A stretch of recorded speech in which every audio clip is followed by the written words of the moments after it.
Hi, I'm Ruth Anne from the Washington-Centerville Public Library. I am part of the Speakers Bureau program there, and I'm happy to present my program, Dayton, Gem of the Midwest.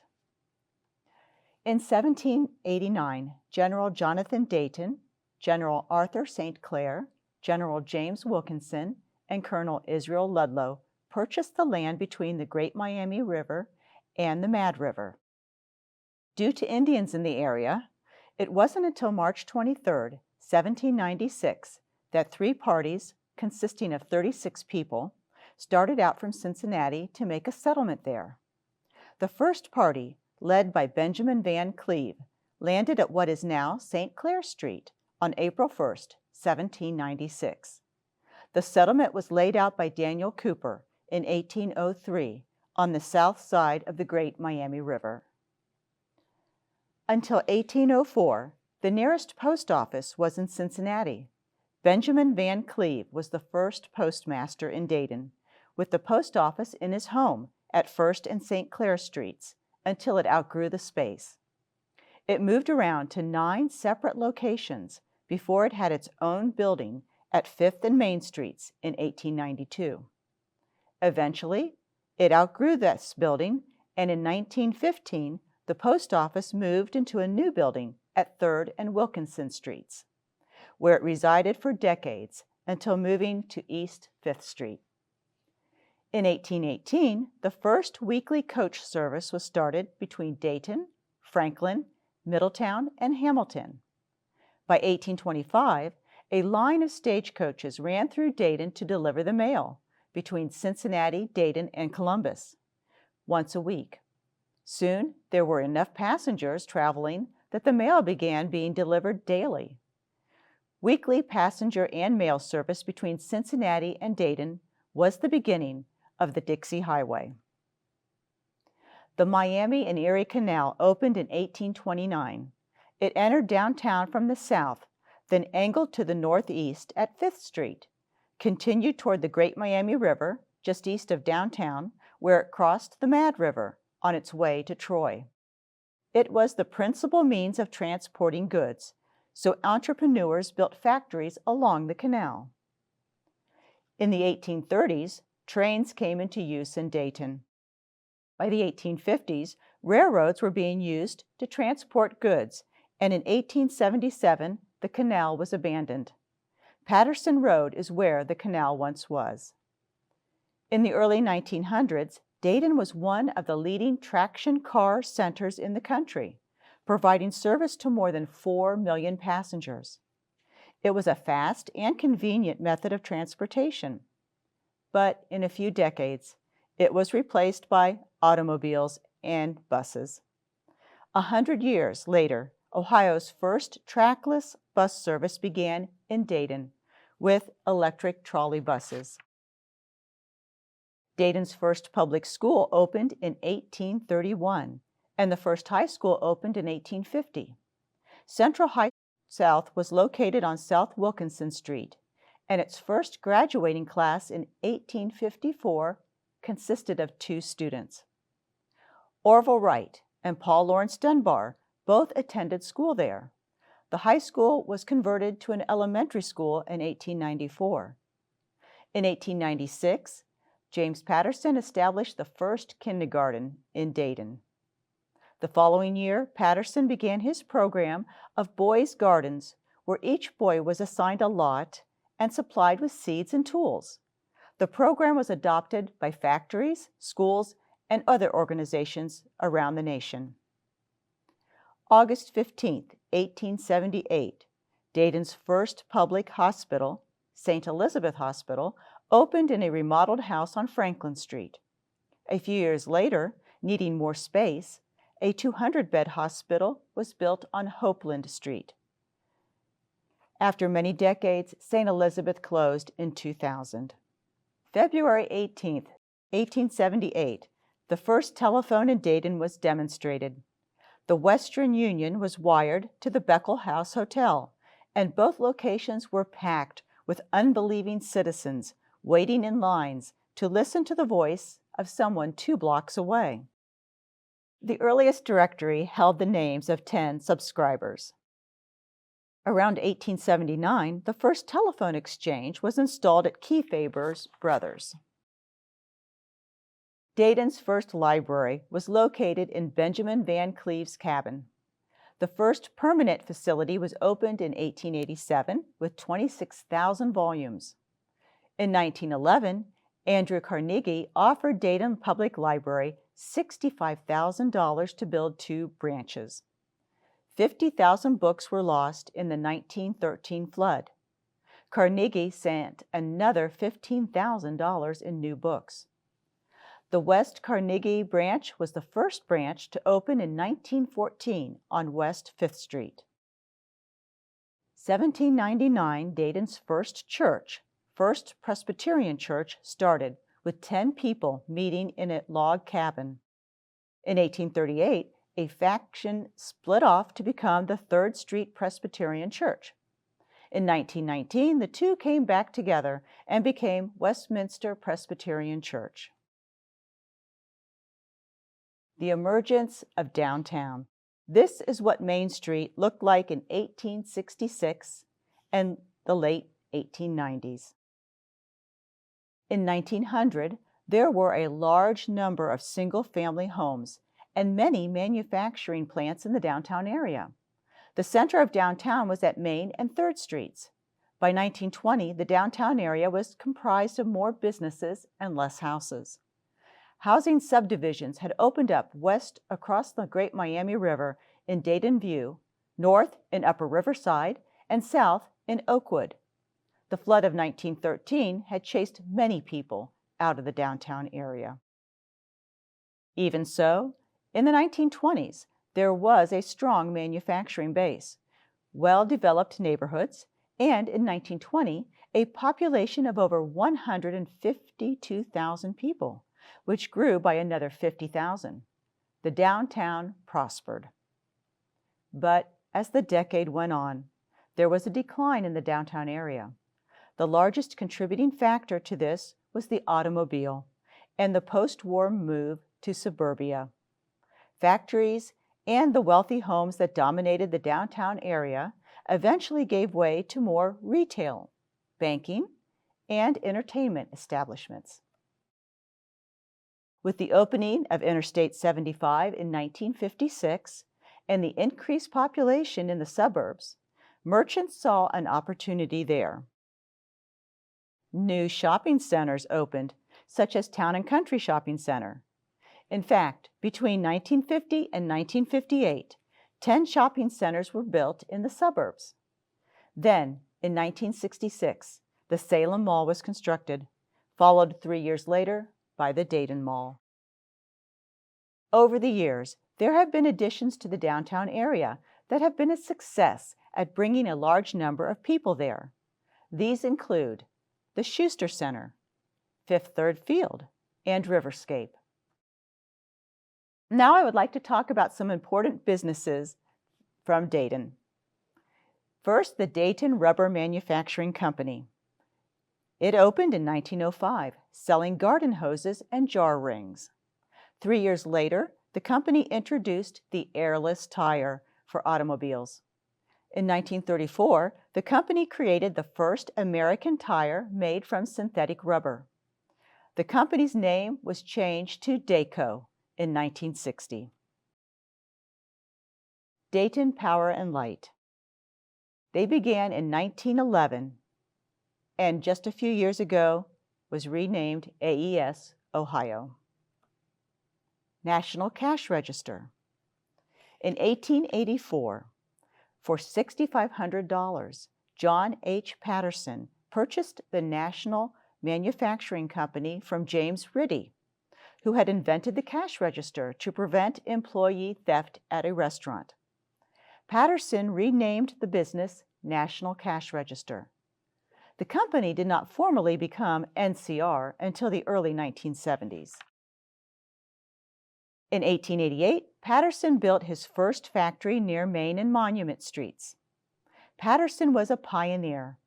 He put in place the first modern advertising methods, printing the world's first sales manual and constructed the first daylight factory, buildings with floor-to-ceiling windows that could open to let in fresh air. He was ahead of his time by offering his employees benefits such as sick and death leave, as well as morning and afternoon breaks. He built the NCR Country Club, which had picnic grounds, baseball diamonds, tennis courts, and a stage for shows.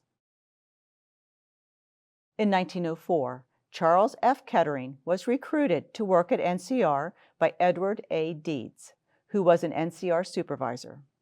Kettering invented an automatic credit approval system, which was the forerunner to today's bank credit cards.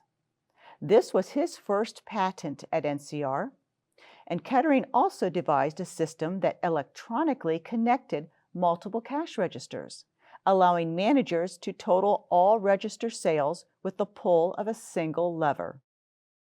He added more keys to the registers, giving them the ability to total sales by category. He left in 1909 to begin a career in automobiles. When he left NCR, it had 13 buildings, 3,800 employees, and was producing 8,500 cash registers a month. John H. Patterson died in 1922 and was succeeded as chairman of the board by his son. NCR expanded into payroll, utility billing, and cost accounting machines. In 1931, the chairmanship went to Edward Deeds, who had Old River Park, a 104-acre recreational complex built for NCR employees. NCR contributed to the war effort in both World War I and World War II. During the First World War, the company manufactured fuses and aircraft instrumentation. Aero engines, bomb sights, and code-breaking machines were the company's focus during World War II. Frigidaire. Frigidaire was developed from the Guardian Refrigerator Company, formed by Daytonian Alfred Meadows, who designed the first refrigerator. When General Motors bought the business in 1919, GM changed the name to Frigidaire. At the time, refrigerators were water-cooled. Charles Kettering perfected an air-cooled compressor, and a chemist, Thomas Midgley Jr., at GM, developed Freons. Thus was born the modern refrigerator. Frigidaire became one of Dayton's economic giants, expanding their product line in 1929 to air conditioning equipment. In the early 1930s, water heaters, electric washing machines, and beverage coolers were being manufactured as well. In 1937, the electric range was invented. Delco. Edward Deeds and Charles Kettering worked on improving the automobile ignition system. Together with William Chrysler, Kettering redesigned the coil. Deeds sold the idea to Cadillac in 1909, and the three men formed a corporation called Dayton Engineering Laboratories, or Delco. Cadillac asked Charles Kettering to devise a way to better start cars besides the hand crank. Kettering, Deeds, and several other NCR employees invented the electrical starter. In 1911, Cadillac ordered 12,000 self-starters, with other automobile companies following suit. By 1913, Delco employed 1,500 workers and had sold 35,000 ignition systems. Charles Kettering also developed a copper-cooled engine, and he designed a more efficient belt to use with it, the V-belt. Within 4 years, all cars were using it. Kresge's. This was a department store started in 1897, and it became Kmart in 1977. The Dayton Daily News. James M. Cox started the Dayton Daily News on August 22, 1894, on East 2nd Street. He was publisher, editor, and reporter. In 1908, a new building was constructed at West 4th and Ludlow Streets. McCall Printing. For many years, Dayton was the headquarters for McCall Printing, which produced Time, Newsweek, Life, Reader's Digest, and McCall's magazines. Reich's. Reich's was founded in 1853 by David L. Reich as Reich's Dry Goods Company at 17 East 3rd Street. His partners were James Joyce and Gideon Prue. Their merchandise came twice a year, traveling from New York and Philadelphia by train, and then from Cleveland down through the Miami and Erie Canal. After a few years, Joyce left the partnership, and the company was then known as Prue and Reich. 12 years later, Prue left the company as well. Reich then forged a new partnership with R.I. Cumming and Samuel Kumler. The business was now named D.L. Reich and Company. In 1893, a new building was built at 4th and Main Streets. In this larger building, dressmakers were set up in the mezzanine for customers to go to select a pattern, and then the customer could purchase the fabric and trimmings on the main floor of the store. David Reich's son, Frederick Reich, worked his way up through the company to executive vice president upon his father's death. In 1907, he became president of Reich's.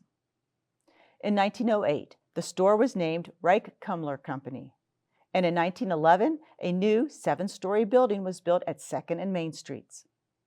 A key element in their success was their dedication to the community. The 1913 flood sent 8 feet of water rushing through the front windows and doors of Reich's. All the merchandise and fixtures on the first floor and in the basement was destroyed. The wooden floor was warped. Reich's creditors, though, extended credit and offered to cancel their debt. Reich's reopened before any other business. Since Reich was able to secure a loan, business boomed. In 1921, Reich's opened Dayton's first radio station, WFO, wireless from Ohio. In 1922, Fred Lazarus and Reich started the Ohio Council of Retail Merchants.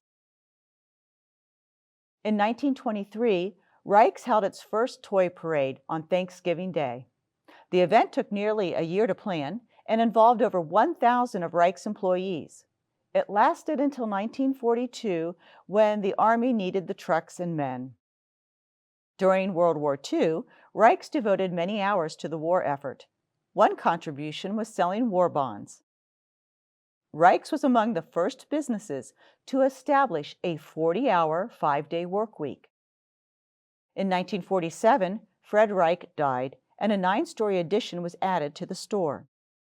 By 1953, the Reich Kumler Company ranked in the top 5 U.S. retail stores in per capita sales volume. In 1956, the store expanded once again with a 12-story addition. In 1959, Reich's opened the first multi-level parking garage in Dayton at Main and Monument Streets. The Reich Kumler Company became a division of Federated Department Stores in 1959. In the 1980s, Reich's became Lazarus. On May 14, 1959, Dayton's first Downtown Dayton Day was held by the Downtown Merchant Retail Association. Over 100 stores participated, and it was such a success that a second one was held that September. The tradition lasted for decades.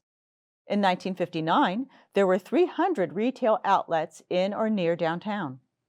Then, over the years, the downtown stores began to close. By 1995, Elder Beerman was the only department store left, and there were only 50 retail stores downtown. Arts and Entertainment. The Dayton Art Institute. In 1920, Dayton's first art institute opened as the Dayton Museum of Art in a former home at St. Clair Street and Monument Avenue. 3 years later, it became the Dayton Art Institute. In 1930, it moved to its present 5-acre site in Grafton Hill, overlooking the Great Miami River and downtown. The Victoria. The Victoria went through many evolutions over the decades. In 1866, it was called the Turner Opera House. then the Music Hall, Grand Opera House, Victoria's Opera House, Victoria Theatre, Victory Theatre, and finally back to Victoria Theatre.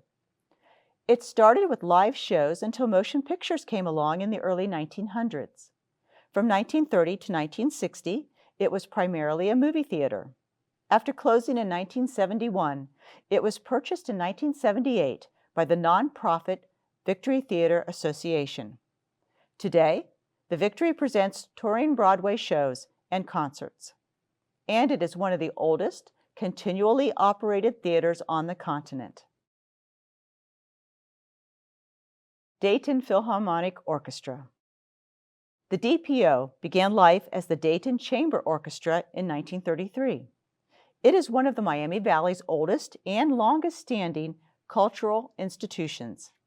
The regional orchestra consists of 83 contracted musicians. Dayton Ballet.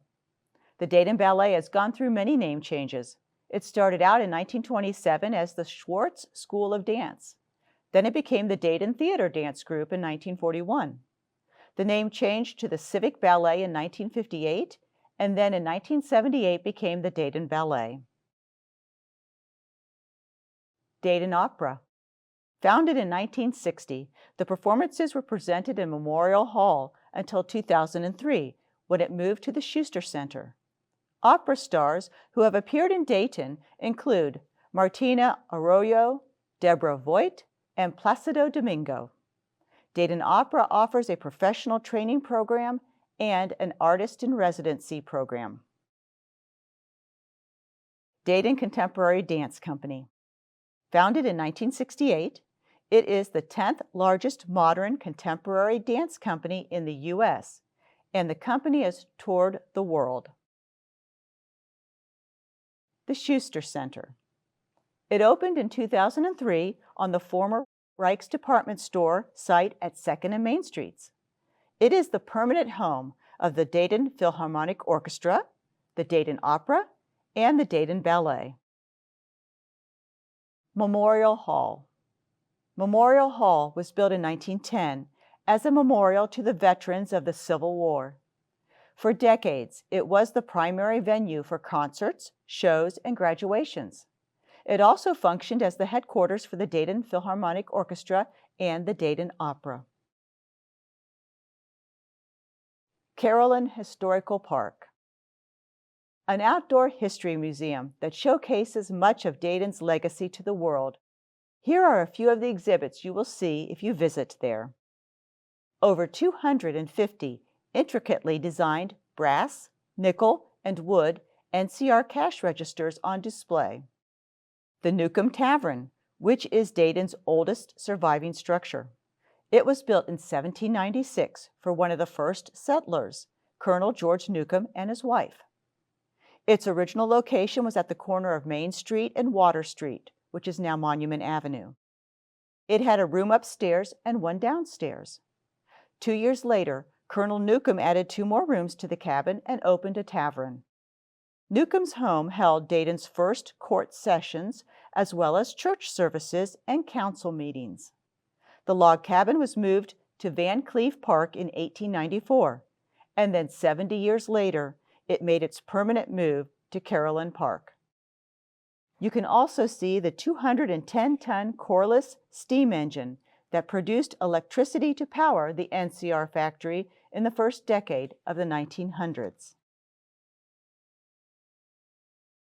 There are bicycles produced by the Huffy Corporation, who by 1977 was the world's largest producer of bikes. The largest collection of Wright Brothers artifacts are also at the park. Included there are their homemade wind tunnel that was used in the back of their cycle shop to evaluate the wing profiles of their planes, their camera, drafting table, and the sewing machine that they used to sew the wing coverings for their planes.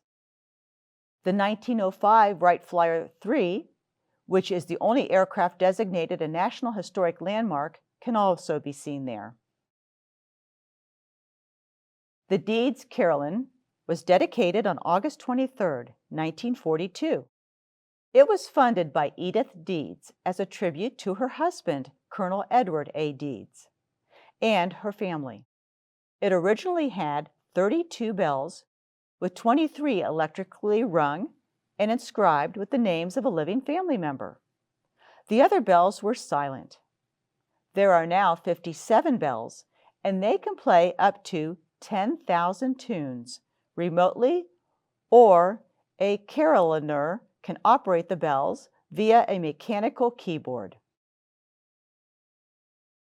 Woodland Cemetery. John Van Cleve thought the green hills above the city would be where he would like to be buried, and so he and some other like-minded people got together and purchased, surveyed, and planted what is now Woodland Cemetery. Many famous Daytonians are buried there, including Charles Kettering, Irma Bombeck, Paul Laurence Dunbar, and the Wright brothers. Movie theaters. Throughout the decades, there have been several movie theaters in Dayton: the Loews Theater, Columbia, RKO State, Mayflower, Rialto, and the Strand. Currently, the lone theater within the city is the Neon Movies, an art theater which opened in 1986 as the Dayton Movies. Drive-ins. On May 1st, 1942, Dayton's first drive-in theater opened on Valley Street. It was named the Drive-In Theater, and it ran for 40 years. There have been many drive-ins in the Dayton area, including the Belmont Auto, Dixie Drive-In, Melody 49, Skyborn, the Miamisburg Cruise-In, and Southland 75. Dancing. Dancing was very popular in the 30s, 40s, and 50s. The place to dance was at the Lakeside Park Crystal Ballroom. All the big bands of the era played there: the Glenn Miller Band, Tommy and Jimmy Dorsey, Woody Herman, Harry James, and many others. The park itself was opened in 1890 on 7.5 acres at Gettysburg and Lakeview Avenues. Supper clubs. These were more popular in the 50s, 60s, and 70s.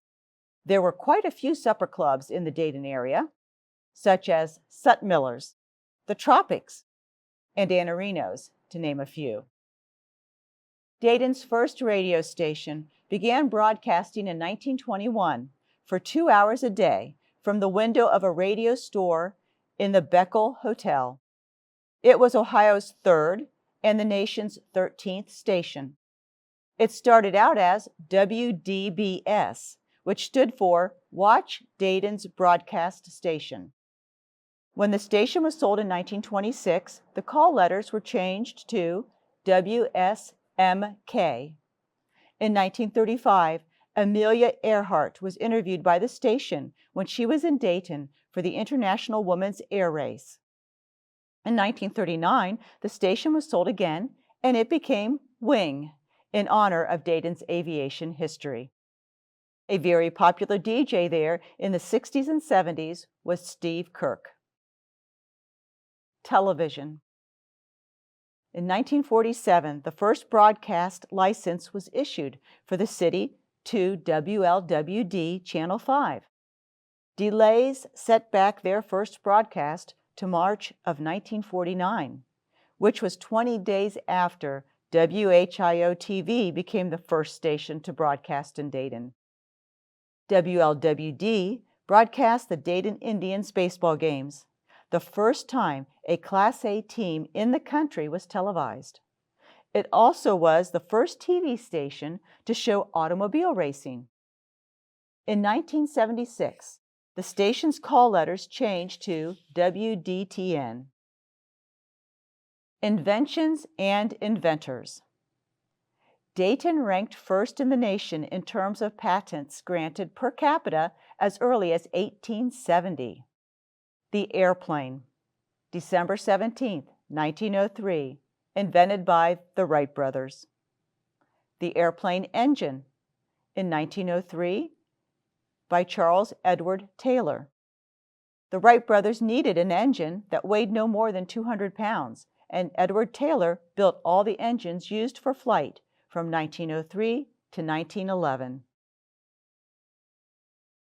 Airplane ejection seat. It was an improved ejection seat with a controlled explosion system that lifted the pilot away at a more survivable rate of acceleration. This device helped in the development of the automobile airbag protection system. Gas-driven turbo supercharger enabled airplanes to reach higher altitudes while retaining full power from their engines. It was tested and perfected by the military at McCook Field. The parachute. In 1918, a parachute facility was established at McCook Field to come up with a better parachute for airplane pilots during World War I. Dr. Floyd Smith developed a parachute enclosed in a pack that was opened by the operator after he jumped from a plane. The Mae West life preserver. In 1938, Frank Manson invented a life preserver that could be worn by aviators without getting in the way of operating their aircraft. When inflated, the vest would be capable of keeping even an unconscious person afloat in the face-up position. The astronaut maneuvering device. It allowed astronauts to venture outside their space capsule. In 1965, Edward White II on the Gemini 4 was the first astronaut to use the device. The artificial kidney. In 1972, Ivor O. Salyer developed an artificial kidney with a disposable dialysine cartridge. The artificial heart. In 1982, Salyer developed a polymer material that would be compatible with human blood and tissue, and thus aid in preventing rejection by the body's immune system. From this came the world's first permanent and successful artificial heart.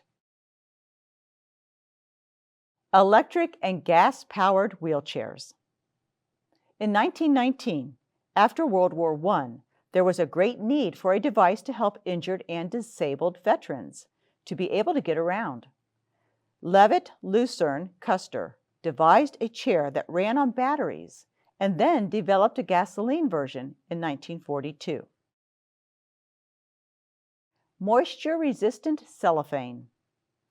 In 1926, Daytonian William Hale Charge, while working for DuPont, developed a process that helped make cellophane moisture-resistant, transparent, and more flexible.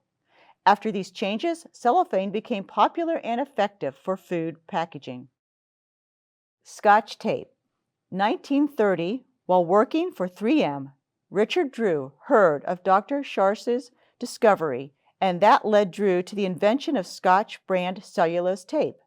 He began experimenting with 100 yards of cellophane and eventually came up with an adhesive made of rubber, oils, and resin, resulting in a clear, all-purpose tape. The pop-top tab and pull-top tab. In 1967 and 1977, respectively, Ermel C. Fraze invented these two items. When he couldn't find his can opener for his beer can, he held that can against the pointed fin on his car and managed to bang a hole in the top of the can, soaking himself in the process. So, giving the problem some thought, he came up with the pull-top can. 10 years later, Fraze patented the first push-in and fold-back type tab commonly used today. In 1998, Time magazine would include the ring pull in its list of 100 great things. Microencapsulation. In 1955, Barrett K. Green, an inventor for NCR, invented the process of microencapsulation, which involves enclosing a liquid or solid compound into tiny capsules where it is contained for later release. Products that use this technology are carbon-free typing paper, scratch and sniff advertisements and greeting cards, and time-release medicines. The process has been adapted for the manufacturing of detergents, baking mixes, and mood rings. Light generators. Back in 1916, electric lights were common in the cities, but not in the country. Farmers were using oil lamps and lanterns to see by and hand water pumps to get their water from the wells. Charles Kettering created the Delco light system, light plants that were engine-driven generators that supplied electricity for the individual rural homes and businesses. The average generator could put out a total of 750 watts at full load. That is enough to light 15 50-watt light bulbs. The price tag affixing machine. In 1891, Frederick Conley designed a machine that would print a tag, make a wire-formed pin, force it through the printed paper tag, and attach it directly to the merchandise in one operation.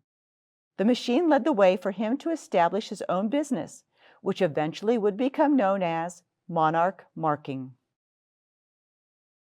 The motion picture, projector, and theater in 1892 and 1895.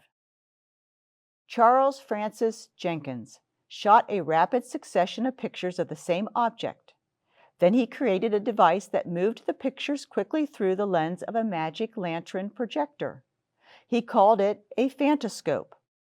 He made his own motion picture film by splitting regular Kodak film into 3 strips and gluing them together. He would turn the long strip of film with a crank, which gave the pictures motion. He projected them onto a white silk handkerchief stuck to the wall. Night photography.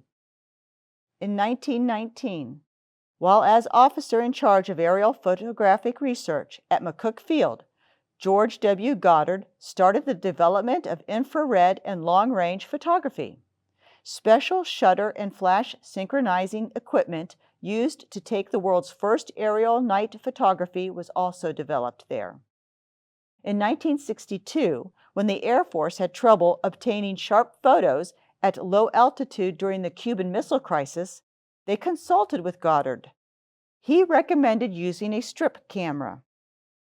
A search of Wright-Patterson Air Force Base has turned up several of these devices. Photos were taken of Cuban missile installations, and within 24 hours, these photos were in the hands of President John F. Kennedy. The bomb. The bomb was a decoding device developed during World War II by Joseph Desch, who worked at NCR, where he began the Electrical Research Laboratory. The German military was using a machine called the Enigma to encode secret messages. Desch collaborated with British scientists to develop the first U.S. code-breaking computer. It enabled the Navy to decode the radio communications sent and received by the German U-boats. It is estimated that this device shortened World War II by up to 2 years. Cheez-Its. In 1921, they were created by the Green and Green Company, which manufactured Edgemont crackers. Cheez-Its gets its orange coloring and distinctive flavor from one of its main ingredients, paprika. And now some Dayton trivia. Where did Dayton get its nickname, the Gem City? A possibility is from a newspaper reporter in 1845 who wrote that Dayton is the gem of all our interior towns. Then, in 1871, a book described Dayton as the gem of the West. That is probably where the city got the Gem City designation. Gem City Paper Mills was the first business with the Gem City moniker mentioned in the newspaper. By 1887, the nickname was being used with regularity. The world's first paper ticket for speeding was issued in 1904 to Mr. Harvey Myers for traveling 12 miles per hour on West 3rd Street. The police officer who issued the citation was riding a bicycle. In 1903, the new Main Street Bridge was opened. It was one of the first concrete bridges built in the U.S., and it was the longest in the world, at 588 feet. That record was broken 2 years later when the 3rd Street Bridge was completed, 710 feet long. Dorothy Lane. Dorothy Patterson, daughter of John Patterson, used to go horseback riding on the family property, and what is now called Dorothy Lane was as far as she was allowed to go. Its original name was Dorothy's Lane. The Dayton Triangles. The precursor of the NFL began in the early 1900s in Ohio. In 1916, Delco organized recreational football for its workers, and the bulk of the players were members of a football team made up of recent college graduates. The team's name came from the triangle of 3 downtown factories: Delco, Delco Light, and Dayton Metal Products. During their first season, Deeds and Kettering bought a large triangular-shaped piece of land north of downtown for their workers at Delco to use for recreation. Triangle Park was the home field of the Dayton Triangles. In 1920, the Triangles became a founding member of the American Professional Football Association. On October 2, 1920, the Dayton Triangles hosted the first league game at Triangle Park. 2 years later, the league officially adopted the National Football League name. The Triangles were sold in 1930 and moved to Brooklyn, where they were named the Dodgers. In 1945, the Dodgers merged with the Boston Yanks. In 1951, the team was sold and moved to Texas, where its name was changed to the Dallas Texans. In 1952, the team was sold and was given to the new Baltimore expansion team, which would be named the Colts. Dayton is believed to be the first city in the nation to have all its downtown stores stay open 2 nights a week. This was because, during World War II, people were encouraged to work 48 hours a week so that factories could produce much-needed items for the war effort.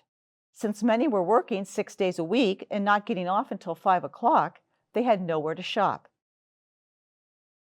In 1967, The Phil Donahue Show debuted, going into national syndication in 1970 and airing until 1996, making it the longest continuous run of any syndicated talk show in U.S. history. In 2002, TV Guide magazine listed the show in 29th place on the list of the 50 greatest TV shows of all time. Thank you for listening to my program, Dayton, Gem of the Midwest.